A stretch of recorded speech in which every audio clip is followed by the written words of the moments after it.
When it comes to your sexual health, take it from someone who's been there before. Take it from me. Today, Emily talks to Freedom about managing PTSD. I've been through multiple traumatic situations. I have been sexually assaulted. But I think one of the most traumatic experiences I had to deal with was my mother abandoning me. She left me in a bathtub when I was 2 years old. I was about to die from dehydration. I was left for days. I had feces all over myself, almost brain dead. Dealing with that situation of how inhumane people can be put my life in a spiral. So I was raised by my grandma, did well academically. And I went off to college, and then I kind of realized life is not what you think it is. I was kind of already outcasted as a kid from my situation, but I feel like no one can relate to what I went through. I started drinking, trying to cope with what happened in my life. I think it's hard to trust people again after going through, especially I'm sure with your mom as well, and then just experiencing so many horrible people in the world that sometimes it's hard to think who can I trust, who is it safe to let in anymore? Yeah, I think it's really tough because I feel there's predators out there who just look for people who they feel are vulnerable. Mm-hmm. It's a personality type. I've experienced PTSD from, unfortunately, a lot of different things in my life. I would say it started when I was probably about 15. One of my best friends, actually, her boyfriend sexually abused me for several months. It never was rape, but it was him constantly wanting to try things on me. He would bring me to his house or be touching me in the car and would force me to send pictures of myself, and then would tell me that he was gonna kill himself if I didn't do what he wanted me to do, or that all of my friends and my family would hate me because I was essentially helping him cheat on his girlfriend. But it was never because I wanted to. And I allowed that to go on for months. Self-harming was my way to cope with it. And eventually people started to notice, and at the time I was also dating somebody, and when I eventually confided in him and told him what was going on, he then raped me. And so I was just pretty traumatized from all of this sexual harm that I had been going through. My parents had no idea what to do with me, so they had put me in therapy at the time.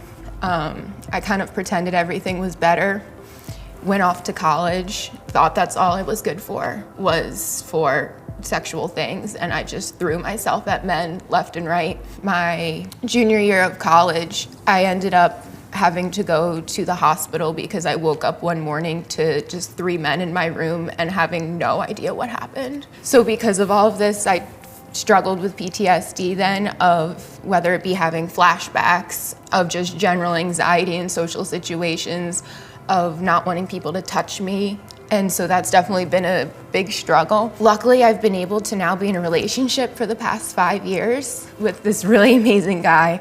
He's helped me so much, and I think it's been really important to communicate with him and talk to him about what's going on. He wants to help me, and he's been able to help me work on my communication of if I'm in one of those intimate moments and suddenly it's not okay anymore, and it's okay to change your mind in those moments, I can just tell him rather than just being well, no, it's what he wants and I just need to keep going. Rather, I can say, no, we need to stop. I'm not okay anymore. Especially when you're a victim.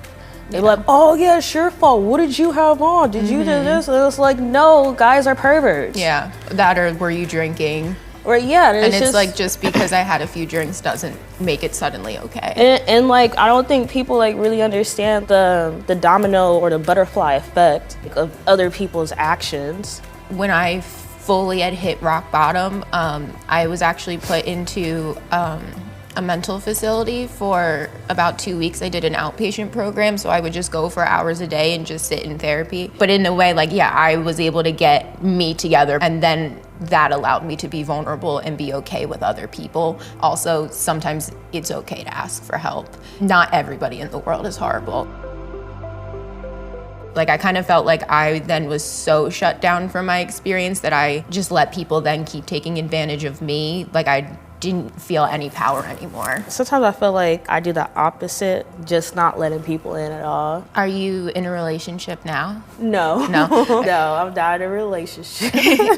I feel like what kind of helped me be able to go back into a relationship after all of this was kind of learn what my triggers are and what I needed. And so then I was able to tell him, because like there are times when if I'm having a panic attack or having a bad day that I need him and I need that comfort. But then there are other days when I don't want him near me because he's a man and he can't touch me, he can't come near me. And so I think being able to communicate that to him of what I need sometimes or what I'm feeling, rather than just I'm overwhelmed or I feel really crappy today, and then know that his intentions are always going to be to help me and to have somebody there, I think has been really important, and it's been able to help our relationship grow more and I can feel safe again with somebody. I think took a really long time to figure out. Now 5 years later, it feels completely different, and it took me figuring me out first before I could really let him in. To me, I think like that's the first step, is become spiritual and like being aware of your body and your mind. And then probably like seeking out help, like some type of professional help. I would say one of the really important things to kind of healing and recovery would be to find something that you're really passionate about and make that kind of your safe space. For me, it's always been dance. Like when I'm in the studio, that is my safe space. I can just go there and be happy. So I do think that was really important for me. Also, not being afraid to take the initiative and change something that might have worked for a year and made you really happy, and then maybe suddenly one day you realize that maybe you're starting to slip back a little bit and you need to make a change of something new. Like I've changed medications before that now have helped me immensely, or I've changed therapists. Not being afraid to take that leap of, maybe you were happy for 3 years, but then suddenly nightmares start coming back and the anxiety starts coming back. Okay, what's gonna work now? And that it's okay to kind of go through these hills. I think sometimes people think when you go through these traumatic experiences that, okay, yep, one day you're gonna be over it and you're magically all better. That's just not how it works. We live with these experiences for our entire lives, and they're never gonna just go away. I think it's really important to know that your coping mechanisms now might be different a year from now. So just don't be afraid and don't let these things haunt you forever, that they're a part of us now and we can use them to better ourselves every day. For more trusted sources on the topics that matter to you, go to getmegiddy.com.